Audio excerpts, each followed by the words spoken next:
Bonjour, voilà la suite de notre reportage en podcast radio sur la réunion du collectif Tramway du samedi 13 octobre 2012. Alors, je fais encore un intermède dans le sens que vous voyez que on n'a pas le choix et donc nous sommes obligés de passer par quelques ressources financières et vous êtes tous invités à nous aider en prenant une adhésion quand vous le souhaiteriez. Des questions maintenant ou après ? Éventuellement, s'il y a quelques questions.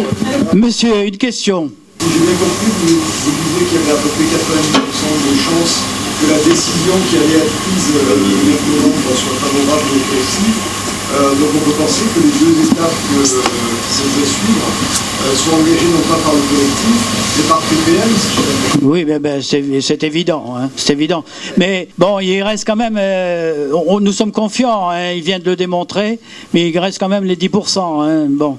Mais nous sommes, je le dis en tant que président du collectif, pour en avoir voté en conseil d'administration, que nous continuerons. Alors, on va continuer d'autant plus qu'on va voir les recours qui vont pouvoir être déposés dans les temps à venir, parce qu'il y a des recours qui vont pouvoir être déposés pour faire avancer la situation.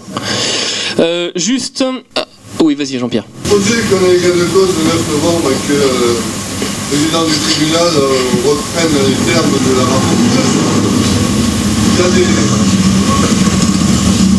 il y a des manquements graves à la loi là, de TPM. Tout à fait. Ça n'est pas susceptible de faire une procédure pénale. On n'a pas examiné le cas. Je pense qu'on l'examinera seulement après le 9 novembre. Je peux répondre à ça. En droit administratif, ça se règle au tribunal administratif. Ça il me semble. Ça ne rejaillit pas sur le pénal. Le pénal, c'est pour les particuliers, les entreprises, mais pas pour l'administration. L'administration a sa justice, et la justice administrative, le tribunal administratif, et le conseil d'État. Donc tu peux faire toutes les sommes que tu veux, Non, ça se règle dans l'ordre de la juridiction administrative. Non, on ne peut pas dire ça. Appel et conseil d'État. Oui, Roland. Il y a une chose qui est ambiguë aussi, c'est la position de la préfecture qui a signé la décision. Il semble se satisfaire du rejet d'un revers de main de cette décision administrative. C'est vrai qu'on avait sollicité l'intervention du préfet sur cette question, qui nous avait dit, écoutez, nous, tant qu'il n'y a pas d'actes qui sont pris en faveur de décisions de droit positif, c'est comme ça qu'il s'exprime, donc décision de droit positif, ça veut dire qu'on va créer quelque chose, on va faire par exemple une voie de bus, donc ce qui a été le cas depuis. Donc on les avait sollicités, nous avait dit tant qu'il n'y a pas de décision de droit positive, on ne peut pas exercer notre contrôle de légalité.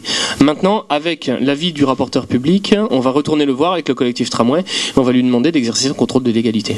On va lui demander. Ouais. Alors, à présent, avant d'envisager ce qui est prévu dans les actions futures, je voudrais répondre à Yannick Chenvar directement. Je regrette qu'il ne soit pas venu, sur les arguments qui donnent à la presse et qui sont des arguments purement et simplement mensongers. Premier argument sur les capacités. Document extrait du CERTU. Un tramway fer monte à peu près à 6000, 5005, 6000 voyageurs par heure et par sens. On en a besoin d'en transporter 4000 à Toulon et le bus à haut niveau de service en transporte 3000. Dire qu'il n'y a pas de différence entre un bus à haut niveau de service et un tramway, c'est se moquer du monde. C'est un document officiel. Du ministère des Transports. Monsieur Chenvar a même proposé qu'on soit 6 au mètre carré. Il a même dit 8. Alors, sachez au passage que dans les BHNS qui ont été montrés à MPM à Marseille, puisque MPM fait un bus à haut niveau de service, mais pour une ligne hyper périphérique. Ils font pas ça au centre, il y a des tramways et des métros au centre. Mais pour une ligne hyper périphérique, un genre, ici ça serait quoi ? Ça serait l'Accro-le-Pradé ou la gare de Pradé, voilà. Quelque chose qui ferait ça, voilà, La Farlède, le Pradé vers Carqueiranne, voilà. L'équivalent, ça serait ça. Là, ils font un bus à haut niveau de service, ce qui en soi pourrait être une bonne chose, d'ailleurs, même pour l'agglomération toulonnaise. Et il faut savoir que ces bus-là n'ont quasiment pas de siège. Ils sont plutôt calqués sur les navettes d'aéroport, ce qui fait que le confort n'est pas à haut niveau de service, en particulier pour les personnes âgées. Deuxièmement, le comparatif sur les coûts d'investissement. Alors, on entend systématiquement M. Chenvar raconter que le tramway, c'est 200 millions d'euros de plus. On vous produit aujourd'hui les chiffres qui sont issus du rapport d'avocats de TPM. Donc, c'est-à-dire que s'ils n'arrivent pas à se mettre d'accord avec leur avocat, c'est leur problème. Mais si l'avocat nous les a donnés, c'est des chiffres qui sont quand même utilisés par le tribunal administratif. Et donc, il nous paraissent, pour la moindre des choses, être validés par TPM. Le tramway serait à 515 millions d'euros contre 406 millions d'euros pour le bus à haut niveau de service. Ça représente une différence de coût de 21%. 21%, c'est très peu 21%. Et une différence de coût de 109 millions d'euros. On est très loin des 200 millions d'euros qui sont invoqués par M. Schoenvar. Donc vous voyez que 21%, c'est uniquement 21%, mais on va en plus creuser la chose. 21%, regardez ici les acquisitions foncières. 61 millions d'euros en acquisition foncière pour le tramway, 70 millions d'euros pour le bus au niveau de service. Ça veut dire quoi ? Eh bien, ça veut dire tout simplement que TPM le sait très bien qu'il est beaucoup plus large, le bus à haut niveau de service, puisqu'il va falloir refaire des acquisitions foncières. Non seulement on a exproprié 700 personnes, mais il va falloir encore réexproprier. Il va falloir expliquer aux gens qu'il va falloir réexproprier une deuxième fois, parce que on est en train de changer, de passer, de mettre 400 millions d'euros pour remplacer un bus par un bus, et qu'en plus il va falloir les exproprier une deuxième fois parce que ça passe pas. On a l'impression de marcher sur la tête, hein, sincèrement. Ensuite, on s'aperçoit que les coûts sont relativement comparables, hormis le coût du matériel roulant, qui effectivement sur un tramway est 3 fois plus cher que sur un bus au niveau de service, mais c'est normal, un tramway ça transporte 3 fois plus de monde. Donc finalement, et ça dure en plus 35 à 40 ans, alors qu'un bus au niveau de service c'est de 10 à 15 ans. Et donc... Le bus c'est un diesel ? Oui, c'est un diesel, c'est ce qu'on appelle les moteurs hybrides. Alors les moteurs hybrides, vous les avez vu fonctionner dans Toulon, mais quand ils accélèrent, vous entendez... C'est un moteur diesel qui est derrière. Un moteur hybride, c'est un diesel qui alimente un moteur électrique. Ah oui, d'accord. Voilà. Mais la génératrice, c'est un diesel. Il récupère un peu d'énergie, donc du coup, il y a 30% de moins de dépenses énergétiques. Mais enfin, ça reste des bus qui fonctionnent à 17-18 litres au 100. Hein. Et en termes de pollution, ça n'a absolument rien à voir.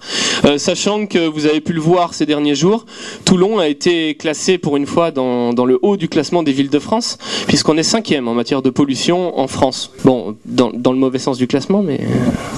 Donc du coup, il y a vraiment quelque chose à faire au niveau pollution. On est une des villes les plus polluées de France, notamment pour les particules dues aux véhicules diesel et pour le NO2, donc le dioxyde d'azote qui est dû à la circulation routière. Donc voilà pour les coûts d'investissement.